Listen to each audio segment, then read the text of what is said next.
Good morning, everyone. This is Reverend Jerry Hobby, and I'm so happy to be with you this morning. It's Sunday morning. We're doing a simulcast. I have our leadership on, and we are also sending out prayers. And these prayers are going out for our Purple Heart Consciousness holders and out into the world. So I'm so happy to be with you this morning.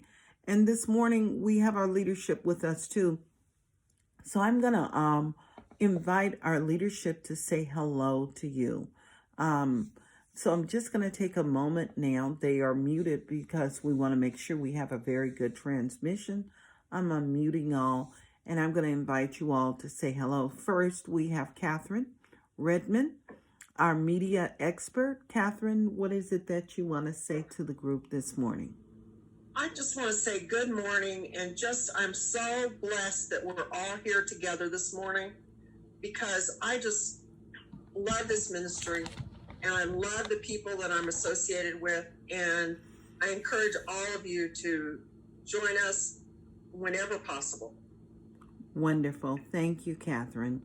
And this morning we also have our wonderful wisdom keeper. She's a member of the leadership team, and it is Patty with an I. Would you like to say hello to the group, and do you have something to share? Oh, yes, it's a beautiful morning. It's kind of cold. So I'm glad to be here and enjoy the day. Wonderful. And my thought is, let us honor God more and man less.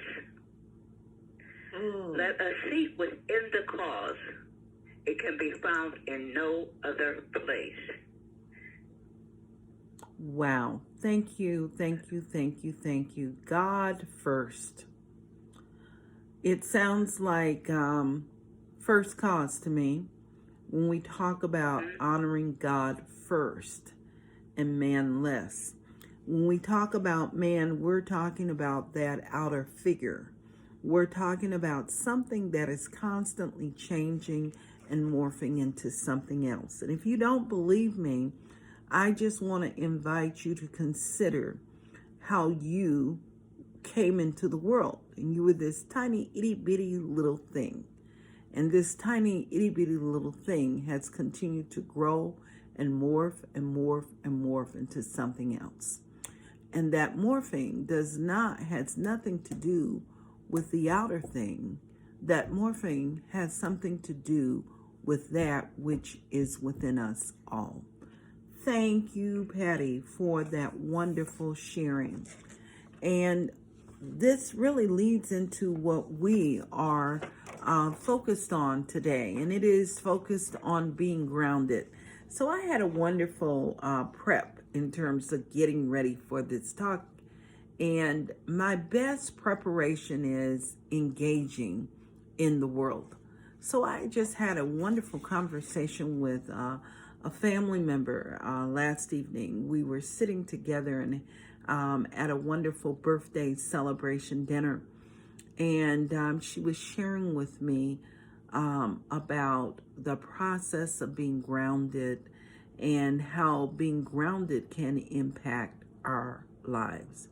This is why I love our teachings, because our teachings really support us in being grounded. It reminds us of our truth. And the truth is that, as Ernest Holmes says, there is a power for good in the universe, and we can use that power. The most important part of it is we can use it. Most of the time, we kind of catch that like that and we're gone and we're running. But we don't take time to really get grounded in that and grounded in our understanding. In all that getting, get thou understanding. That has been my mantra. And since I was a child, I think I was in class and we were reading Shakespeare. I remember that so clearly. It's still there with me some umpteen years later. And the reason it stays there is because in all that get thou understanding requires a grounding. And that's what I love about these teachings, because it brings us back to spiritual practice. And as it brings us back to spiritual practice, one of the things we get to do is we get to cultivate an awareness within ourselves about ourselves. And the most important part of this is for us to be in touch with ourselves. The other thought that stands out to me is, to thine own self be true. And being true to yourself is the key to success. It is the key to our growth and our understanding. The other part of that process is developing our muscle memory. So our wonderful wisdom keeper, Patty Walton, and I were having a conversation, and she and I had a conversation about the muscle memory. That's the thing. That's our new thing now. It's working with our muscle memory.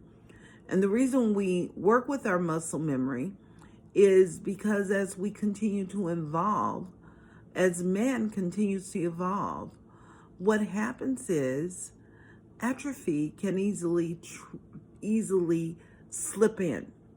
And atrophy could mean a time of change and transition. But if we behold the truth and know the truth, we can embrace the change and transition with ease and grace and move into something even greater. Most of the time, when we are working on our success, we want to have our cake and eat it too. And sometimes it's time to release the cake to be able to move on to the greater. So that muscle memory comes in hand, and the muscle memory can support us if we activate it in a powerful way. That activation has to do with spiritual practice and remembering truth and the power of growth and expansion, knowing that which always has been can never ever be destroyed. It can never ever be taken away from us. This is a principle for life, and it is practical because we get to learn about success, we get to learn about wholeness, and we get to learn about prosperity. And the other part of this process is being open and receptive to our good. When we hold on, and I'm going to say this, when we hold on to the past, what ends up happening is we can block our good, because that was the status quo back then. And we know that we continue to expand and grow. And so in our expansion and growth, sometimes it is a good idea to release. It was interesting yesterday. I picked up a ceramic piece, and I accidentally tapped it against something, and the top broke. And I said, okay, well, I guess I need to release this. My husband said, well, you can use crazy glue. I said, no, do not disturb this. I am creating a vacuum for good. And sometimes that's what life is all about. Being able to open up to good. Life is ever evolving, and it is ever changing. So here are some words I want to share with you. And this comes from Can We Talk to God? Ernest Holmes says, when the mind is peaceful and still, it catches the vision for the greater good. While the mind is in turmoil and combat, it cannot receive an image beyond the limiting circle or small measure in which it has been treading around. Sometimes we tread around in this small circle when there is so much more for us. So part of our experience is being open and receptive to expand beyond the circle or outside of the box. I had a wonderful experience this week. I was at the Apple store, and I'm hanging out with these young, brilliant minds, the geniuses, working on my device. And the young man said, "That's pretty cool. You do videos and you have an app? Wow." It is so different. And he triggered a memory for me, because I remember many years ago being at the Apple store, and I'm saying, I need to learn more and grow more. And this young man looked at me and says, "Oh, no, you don't. That's all you need. You just need this." And he was looking at me because of my age, and I was much younger then. And he was looking at me. The young lady says, "You need to come here to the Apple store, and you need to work here and teach people, because you are really cool.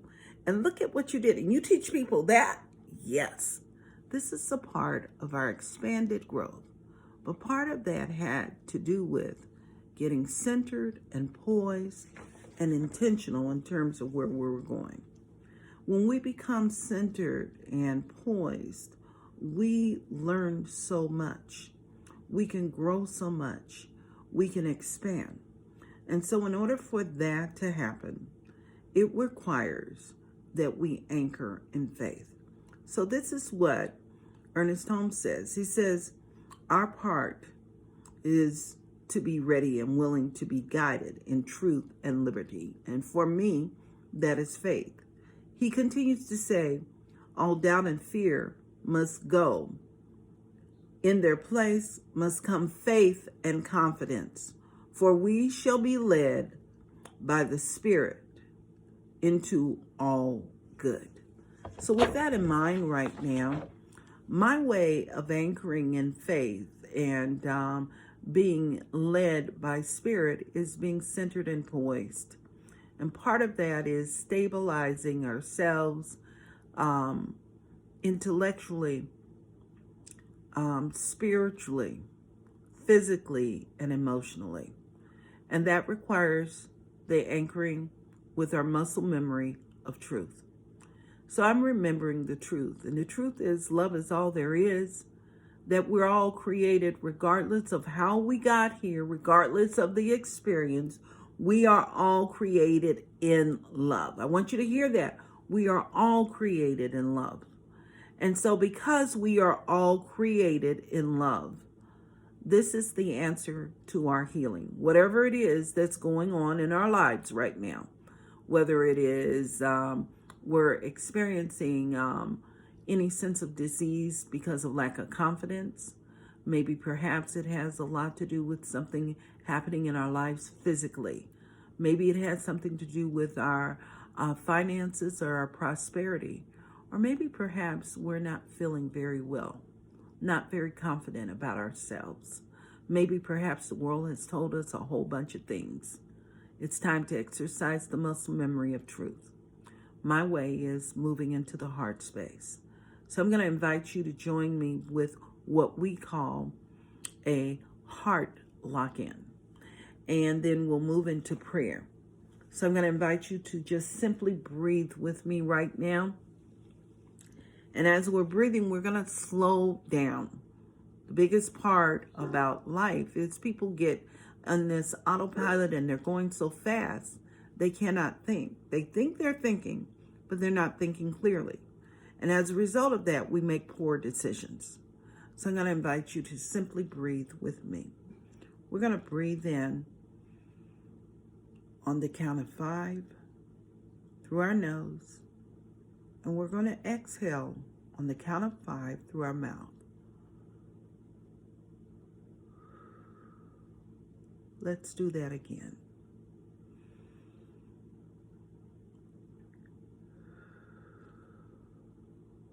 Do it again.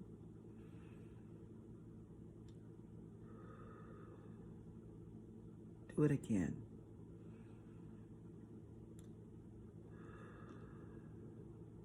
Again.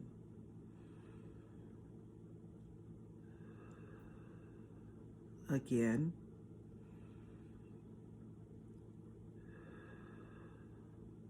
Again.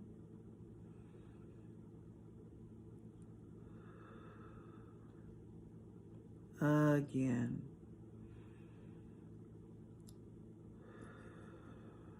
And one final time.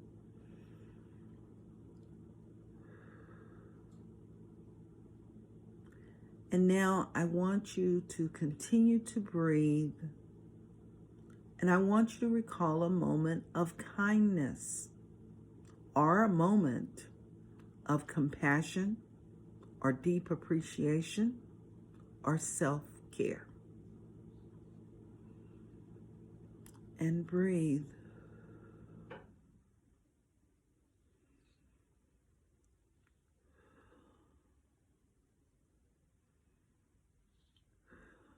So my moment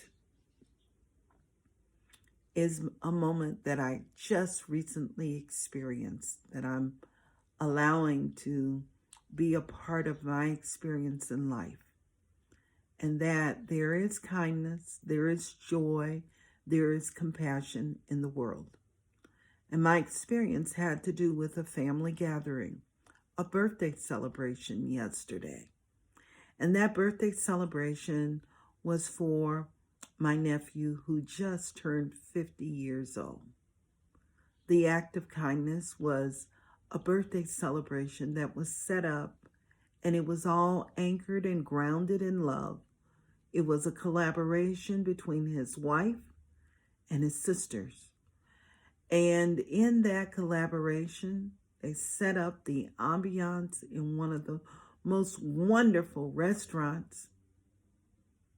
They brought together couples and family that had had powerful experiences with this, I'm going to call him a young man.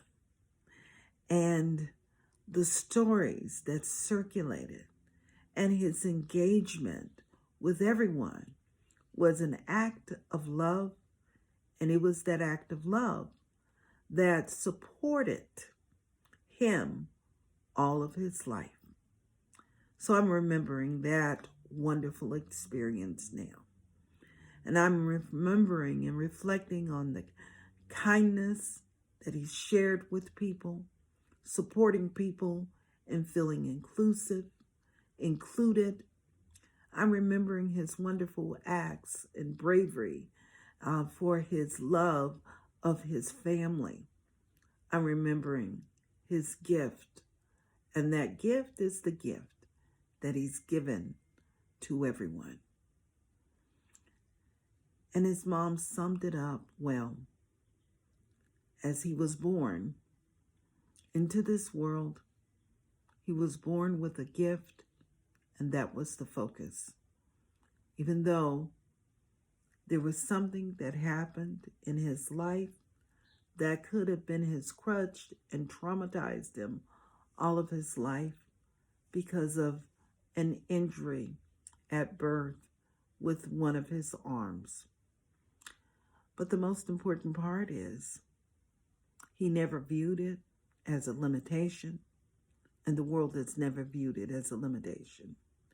And he's gone on to do wonderful things beyond expectations. I'm remembering that.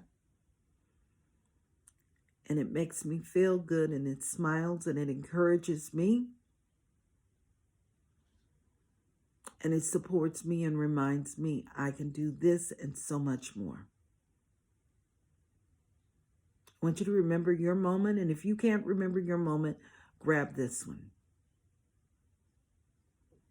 And I want you to anchor that moment right now.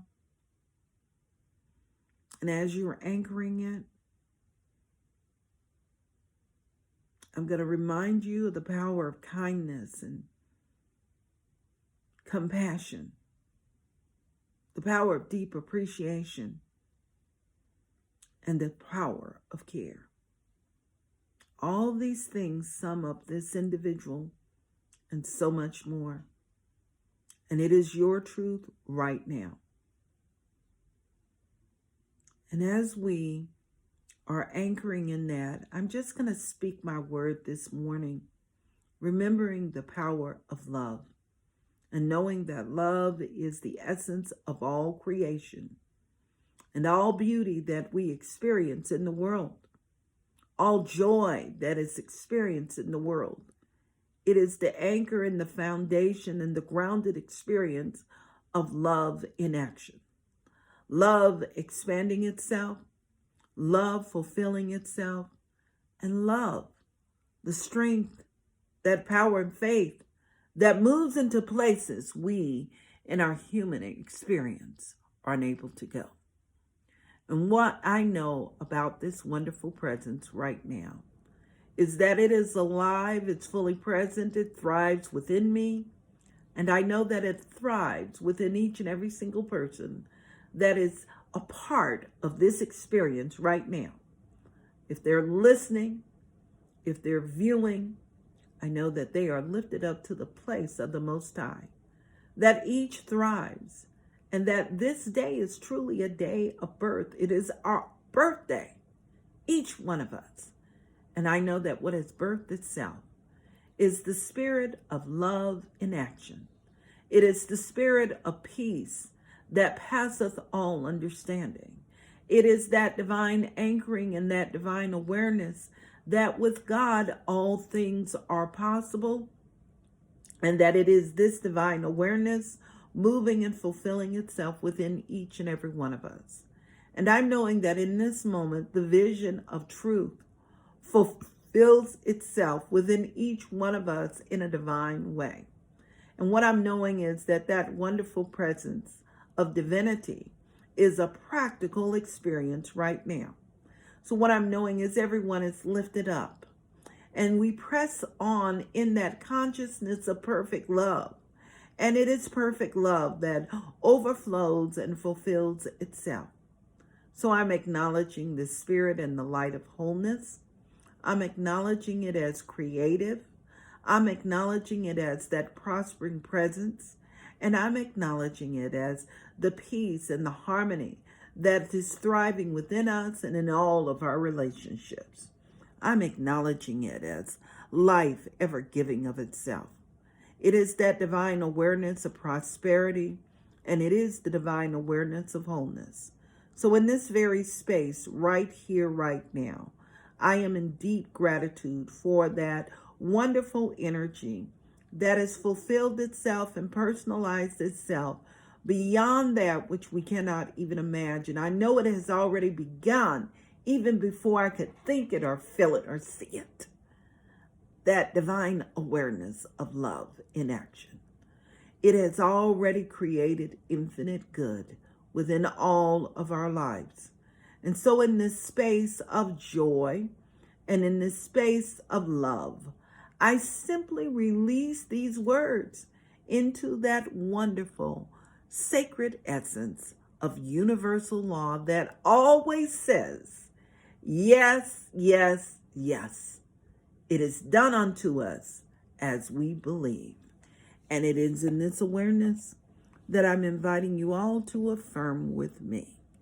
And so it is. Amen. Amen. Ashe. Oh, yes. Ashe. May these words, and we know these words, have power. In the beginning was the Word, and the Word was God. What was that, Miss Patty? I said most definitely. Most definitely. Our words have power. Our thoughts have power. Our actions, our words and action, and they have power. So I thank you all for being here. And I am just knowing that you are having the best week ever. Ashe? Yes, I know. And I am inviting you to check us out at Seed FM. I'm also letting you know, too, that we're beginning classes this week, and there's still room for you if you would like to join our class. And have a blessed week. Namaste.